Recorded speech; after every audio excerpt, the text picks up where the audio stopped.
오늘 우리에게 주신 하나님의 말씀 먼저 보도록 하겠습니다. 마태복음, 신약성경 마태복음 4장 18절에서 22절까지의 말씀입니다.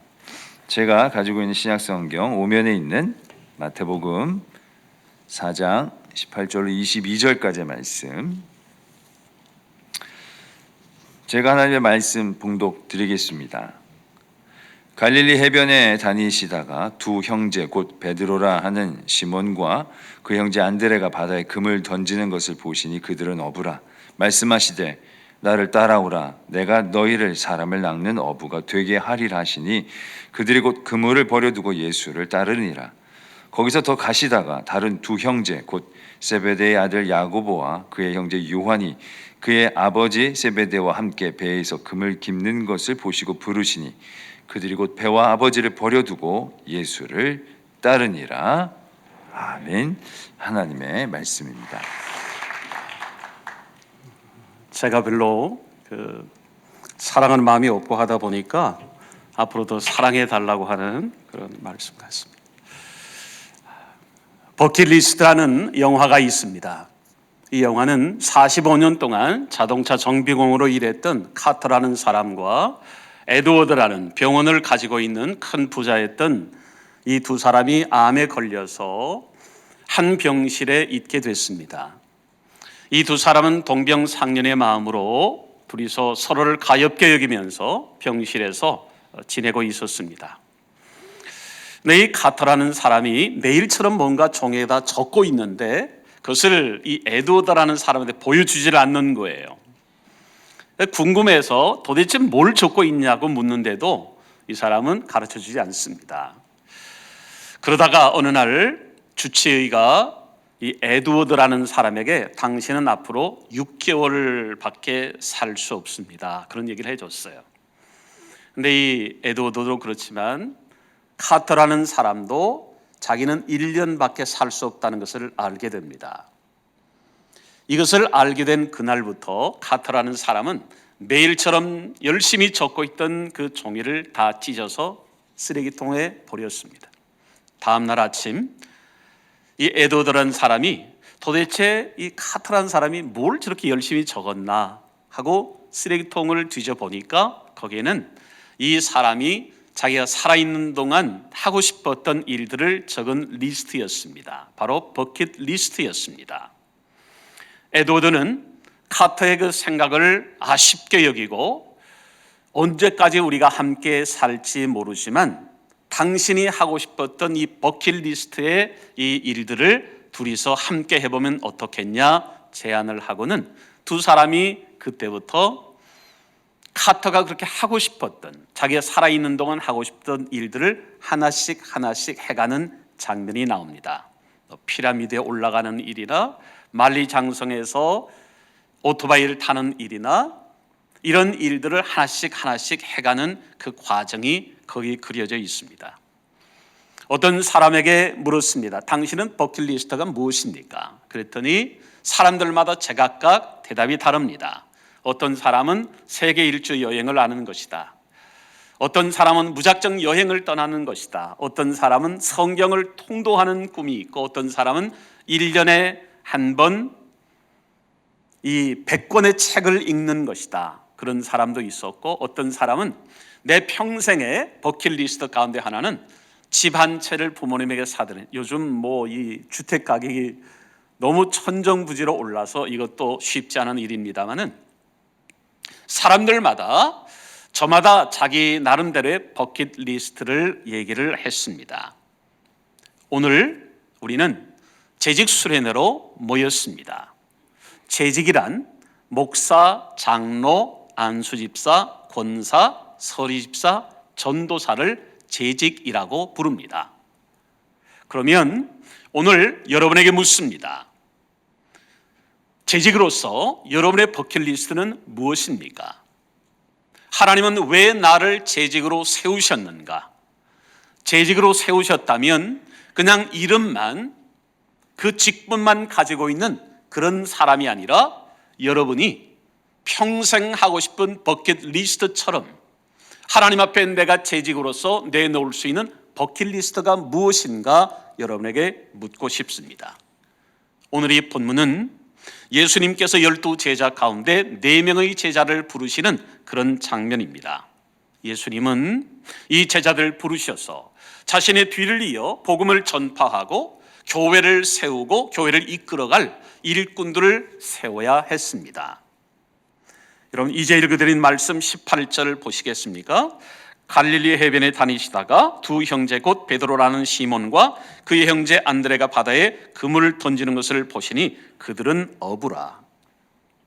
예수님께서 갈릴리 해변을 지나가시다가 그냥 여러 사람이 있는 것을 보고 우연히 그들을 보고 부르신 게 아니었습니다.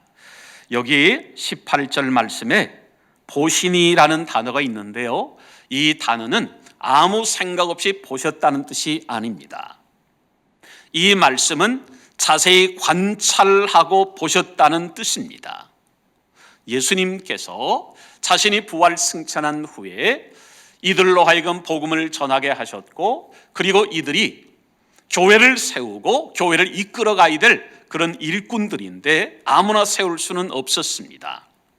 예수님은 갈릴리 해변을 지나가시다가 무심코 이들을 아무 생각 없이 보다가 부르신 게 아니라 예수님은 그들을 자세히 관찰하시다가 베드로와 안드레를 부르셨다는 말씀입니다. 예수님께서 그들을 관찰하신 다음에 어떻게 하셨나 보시겠습니까? 19절입니다. 나를 따라오라. 내가 너희를 사람을 낚는 어부가 되게 하리라. 여기 나를 따라오라. 이 말씀은 간단 명료하면서도 분명한 명령입니다. 나를 따라오라. 예수님께서 이어서 뭐라고 말씀하십니까? 내가 너희를 사람을 낚는 어부가 되게 하리라. 여러분, 이 말씀을 주목해 보시면 예수님께서 베드로와 안드레를 부르신 다음에 너희가 알아서 어부가 되라 말씀하지 않으셨어요. 너희가 스스로 알아서 어부가 되라고 말씀하지 않으셨고 뭐라고 말씀하셨습니까? 내가 너희를 사람을 낚는 어부가 되게 하리라 말씀하셨어요. 다시 말하면 하나님께서 여러분을 재직으로 부르셨죠? 그리고 하나님께서 여러분에게 너희가 알아서 좋은 재직이 되라 말씀하지 않으셨어요. 주님의 부르심, 나를 따라오라 하셨을 때 우리가 그 주님을 따라가면 주님께서 어떻게 하신다는 겁니까? 주님께서 나를 사람을 낚는 어부에 적합한 일꾼으로 주님께서 만들어 주시겠다는 것입니다. 이게 중요한 거예요. 여러분, 우리 스스로가 좋은 재직이 되는 게 아닙니다. 주님께서 따라오라 하셨을 때 우리가 주님의 말씀을 따라가면 주님께서 우리를 좋은 재직으로 만들어 주시겠다는 거예요. 우리 스스로가 일꾼이 좋은 일꾼 되는 게 아닙니다. 주님의 부르심, 그 부르심에 응답하면 주님께서 우리를 그렇게 만들어 주신다는 거예요. 우리가 재직으로 부름받았을 때 오늘 새롭게 부름받은 여러분들과 이미 재직으로 섬기고 있는 여러분, 우리가 스스로를 생각하면 내 부족함을 누구보다 더 잘 알고 계신 하나님께서 내가 이 부족한 것을 아시면서도 왜 나를 부르셨을까? 우리는 나의 부족함에 대해서 염려할 수 있습니다. 내가 과연 이 직분을 감당할 수 있을까? 안수 집사님으로, 장로님으로, 권사님으로, 또 서리 집사님으로 하나님의 부르심에 내가 좋은 일꾼으로 쓰임받을 수 있을까? 그 걱정은 하지 않으셔도 됩니다. 왜냐하면 주님께서 나를 따라오라 하셨을 때 우리가 따라가면 주님께서 우리를 그렇게 만들어 주신다고 약속하셨기 때문입니다. 우리는 이것을 기억해야 합니다. 여러분, 베드로와 안드레가 예수님께서 나를 따라오라 했을 때 또 예수님께서 내가 너희를 사람을 낚는 어부가 되게 하리라 말씀하셨을 때 베드로와 안드레가 이 말씀을 충분히 이해했기 때문에 따라갔을까요? 아마도 베드로와 안드레는 도대체 이 말씀이 무슨 영문인지 이게 무슨 의미인지 모르고 따라갔을 겁니다. 오늘 말씀의 제목처럼 주님은 괜히 여러분을 부르신 게 아닙니다. 주님은 괜히 베드로와 안드레를 부르신 게 아닙니다. 이유가 있어서 부르셨어요. 오늘 재직으로 새롭게 세워진 여러분, 주님께서 괜히 여러분을 부르신 게 아닙니다. 이유가 있습니다. 오늘 함께 재직 수련에 참여한 여러분 모두 마음속에 두 가지 사실을 꼭 기억하기 바랍니다. 부르심과 사명입니다. 오늘 이 말씀 속에 주님은 우리를 괜히 부르신 게 아니라면 왜 부르셨을까? 이 부르심과 사명, 부르신 이유가 있습니다. 그 부르신 이유는 사명 때문입니다. 어느 교회 목사님께서 교회를 사임하시고 케냐 선교사로 떠나는 과정 속에 있었던 간증입니다. 이 목사님께서 케냐 선교사로 떠나실 때 큰 아이가 5살, 둘째가 3살 반, 셋째가 1살 반. 이에 목사님은 자신은 하나님 앞에 사명 때문에 선교사로 간다고 했지만 이 아이들이 케냐에 가서 아프면 어떻게 하나, 이 아이들이 여기서 편하게 살다가 거기에 가서 고생하면 어떻게 하나, 이것이 마음속에 무거운 짐이었습니다. 그때 이 목사님 마음속에 하나님께서 지혜를 주셨어요. 그때 마침 아이들에게 막 유행하던 애니메이션 영화가 있었는데 라이언 킹이라는 애니메이션 영화였습니다. 목사님이 하나님이 주신 지혜를 가지고 아이들에게 이렇게 얘기했어요. 얘들아, 너희들 사자 보고 싶지 않니? 얼룩말 보고 싶지 않니? 이런 얘기를 했어요. 그랬더니 아이들이 그 라이언 킹에 나오는 여러 가지 동물들을 생각하면서 사자 보고 싶다고, 얼룩말 보고 싶다고 그랬어요. 그랬더니 이 목사님께서 케냐에 가면 사자도 많고 얼룩말도 많아. 그랬더니 아이들이 영문도 모르고 우리 빨리 케냐 가자고. 빨리 케냐 가자고. 목사님이 아이들에게 동의를 받은 거죠. 하나씩 준비를 해 가다가 이제 떠날 때가 가까워 오면서 아이들에게 예방 접종을 하기 위해서 병원을 가고 있을 때 큰 아이는 주사를 맞을 때 아픈 기억 때문에 왜 주사를 맞아야 되냐고 울면서 아빠에게 얘기를 합니다.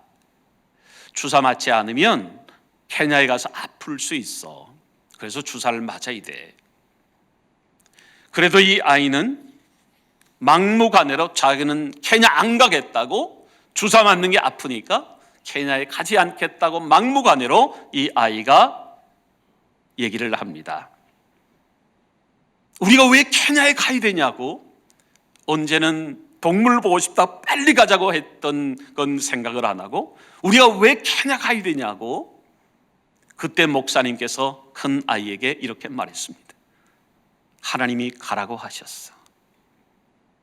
이 아이가 알아듣든 알아듣지 못하든 그렇게 대답하고 이 아이에게 사탕을 주면서 겨우겨우 달래서 이 아이들에게 예방접종을 하고 돌아왔습니다. 다음 날 아침 목사님이 집을 막 나서려고 하는 그때 5살 된 아이가 3살 반 된 동생을 앉혀놓고 묻습니다. 너 왜 우리 케냐 가는지 알아? 3살 반 된 아이가 어떻게 알겠습니까?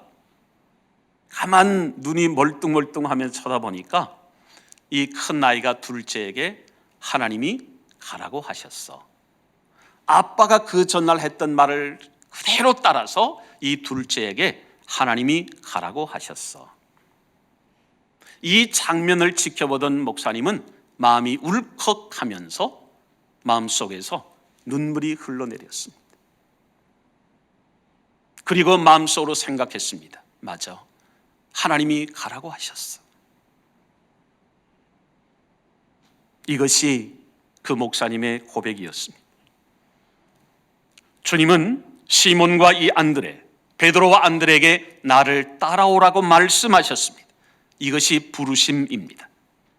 여러분을 누가 부르셨습니까? 주님이 부르셨습니다.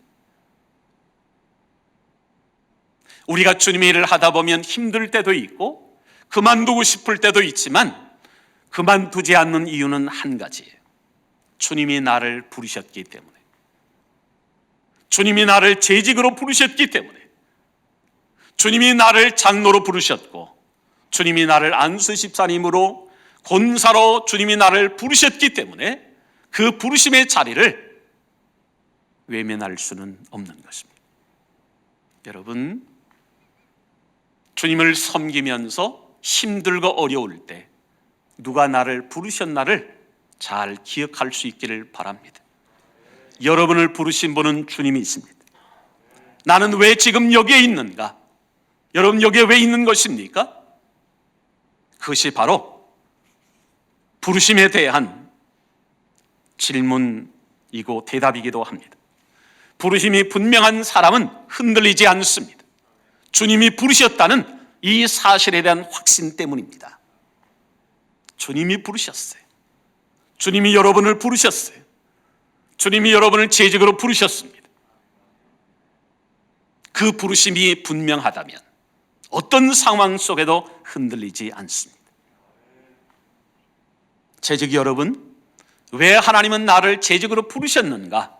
스스로에게 묻고 대답할 수 있기를 바랍니다. 주님은 베드로와 안드레를 부르시고 뭐라고 그러셨어요? 사람을 낚는 어부가 되게 하리라. 이것이 사명입니다. 주님이 여러분을 왜 부르셨어요? 왜 재직으로 세우셨어요? 사명 때문입니다. 사람을 낚는 어부가 되게 하리라는 이 말씀은 전도해서 사람을 교회로 인도하겠다는 이것만을 의미하는 게 아닙니다. 하나님의 뜻을 이루어가는 하나님의 사람으로 세우시겠다는 말씀입니다. 사도행전 20장 24절에 보면 바울은 내가 달려갈 길과 주 예수께 받은 사명 곧 하나님의 은혜의 복음을 증언하는 일을 마치려면 나의 생명을 조금도 귀한 것으로 여기지 아니하노라 했습니다. 바울은 자신을 부르신 분이 주님이시고 자신에게 복음 전할 사명을 맡기신 분이 주님이신 걸 알았기에 그는 이 사명을 다하는 일에 있어서 자기 생명조차 귀한 것으로 여기지 않았다고 고백했습니다. 그렇습니다. 주님이 나를 재직으로 부르셨고 내게 이 사명 맡기신 분이 주님이시라는 분명한 고백이 여러분에게 있다면 여러분은 바울처럼 생명까지도 주님께 드릴 만한 이 헌신의 삶을 살아가게 될 것입니다. 부르심이 불분명하면, 사명이 불분명하면 흔들리게 됩니다. 주님은 내가 사람을 낚는 어부가 되리게 하리라 말씀하십니다. 시몬과 안드레는 주님의 부르심에 어떻게 반응하는가 보시죠. 20절 말씀에 보면 그들이 곧 그물을 버려두고 예수를 따르니라. 야고보와 요한도 동일하게 반응합니다. 22절 보십시오. 그들이 곧 배와 아버지를 버려두고 예수를 따르니라. 여기 곧이라는 말, 즉시, 당장 주님이 부르셨을 때, 주님이 사명을 맡기실 때 머뭇거리지 않았습니다. 우리 재직들에게 이 태도가 필요합니다. 여러분, 주님은 우리에게 선택적 순종을 기대하시는 게 아닙니다. 우리가 주님을 섬길 때, 교회를 섬길 때 내가 순종하고 싶은 것만을 골라서 하는 선택적 순종은 순종이 아닙니다. 온전한 순종을 주님은 기대하십니다. 베드로와 안드레는, 야고보와 요한은 주님 부르실 때 즉시 반응했습니다. 즉시 모든 것을 버려두고 주님을 따라갔습니다. 우리에게 이 온전한 순종이 필요합니다. 재직이 여러분, 주님은 여러분에게 선택적 순종이 아니라 온전한 순종을 기대하십니다. 베드로와 안드레 그리고 야고보 요한은 그물과 배에 대한 소유권을 포기하고 주님을 따라갑니다. 윌리엄 바클레이가 쓴 주석책이 있는데요, 거기에 보면 이 장면에서 좋은 어부는 어떤 어부인가 몇 가지를 얘기하는데 그 중에 세 가지를 말씀드리면, 하나는 좋은 어부는 인내심이 있어야 한다고 충고합니다. 어부가 그물 한 번 더 여기에 고기가 없다고 또 자리 옮기고 하다 보면 고기를 잡을 수 없다는 거죠. 끈기 있게 기다릴 줄 알아야 한다고 얘기합니다. 우리 재직들 하나님을 섬기고 교회를 섬길 때 인내가 필요합니다. 금세 열매가 없다고 돌아서는 게 아니라 주님 말씀에 순종하면서 주님 보내신 그 자리에, 주님께서 내게 사명 맡긴 그 자리에서 인내심을 가지고 사명을 감당하는 것입니다. 또 하나는 좋은 어부는 어떤 어려움이 있어도 실망하지 말아야 한다고 충고합니다. 우리는 조금 하다가 실망할 때가 있습니다. 낙심할 때가 있습니다. 사람들이 나를 알아주지도 않고 인정해 주지도 않는 이 상황이 되면 실망할 때도 있고 낙심할 때도 있습니다. 그러나 좋은 어부는 어려움이 있어도 실망하지 말아야 한다고 충고하고 있습니다. 우리가 실망하지 말아야 할 이유가 무엇입니까? 누가 나를 인정하지 않고 내가 열심히 수고하고 애썼는데도 누가 하나 칭찬하지 않는 상황 속에도 실망하지 말아야 할 이유는 무엇입니까? 주님이 나를 부르셨고 그 사명을 주님이 맡기셨기 때문입니다. 또한 좋은 어부는 자기를 숨길 줄 알아야 한다고 충고합니다. 어부의 그림자가 어른거리면 물고기는 도망간다는 거죠. 무슨 얘기입니까? 우리가 주님의 일을 할 때 나를 드러내서는 안 된다는 것입니다. 수고는 내가 하지만 그 현장 속에 드러나는 것은 주님께서 드러나시는 그 삶을 살아야 한다는 말입니다. 2000년 교회의 역사에 있어서 325년에 있었던 니케아 종교회의는 굉장히 중요한 의미를 갖습니다. 그때 모인 성직자들의 수가 300여 명이었습니다. 그 회의에 참석했던 성직자들 중에는 한쪽 눈이 없는 사람, 양손이 없는 사람, 두 다리가 없는 사람, 그 밖에도 온몸에 흉터를 가진 성직자들이 함께 모였습니다. 그때 성례식을 진리하던 성직자가 이렇게 말했습니다. 여러분, 우리는 주님을 위해 박해를 받고 온몸이 이렇게 되었습니다. 그러나 이것은 고난의 흔적이 아니라 주님을 사랑했던 흔적이요, 주님 앞에 칭찬받을 영광스러운 흔적입니다 말했습니다. 재직 여러분, 또 오늘 새롭게 재직으로 임명받은 여러분, 여러분에게는 교회를 사랑한 기도의 흔적이 있습니까? 여러분에게는 교회를 사랑해서 흘렸던 눈물의 흔적이 있습니까? 여러분은 교회를 사랑해서 여러분에게 가졌던 헌신의 흔적과 순종의 흔적이 있었습니까? 아니면 불평과 원망의 흔적이 남아 있는 것입니까? 바라기는 여러분의 삶 속에 교회를 사랑한 기도의 흔적과 교회를 사랑한 눈물의 흔적과 교회를 사랑한 헌신과 순종의 흔적들이 여러분의 삶에 남아있게 되기를 바랍니다. 주님은 괜히 우리를 부르지 않으셨습니다. 주님은 사명을 맡기기 위해서 내가 부족한 걸 아시면서도 주님은 우리를 재직으로 부르셨습니다. 어떻게 반응해야 하겠습니까? 니케아 종교회의에 모였던 그 주님을 사랑했던 흔적을 가졌던 분들처럼 주님을 사랑한 아름다운 흔적을 가지고 우리는 살아가야 하겠습니다. 주님은 여러분의 섬김을 알고 계십니다. 히브리서 6장 10절에 보면 하나님은 너희 행위와 그의 이름을 위하여 나타낸 사랑으로 이미 성도를 섬긴 것과 이제도 섬기고 있는 것을 잊어버리지 아니하시느니라 말씀하십니다. 주님은 여러분의 섬김을 다 보고 계십니다. 알고 계십니다. 여러분, 주님은 우리를 괜히 부르신 게 아닙니다. 우리가 감당해야 할 사명이 있기에 주님이 부르셨어요. 부르신 분은 주님이십니다. 사명 맡기신 분은 주님이십니다. 사명이 무엇입니까?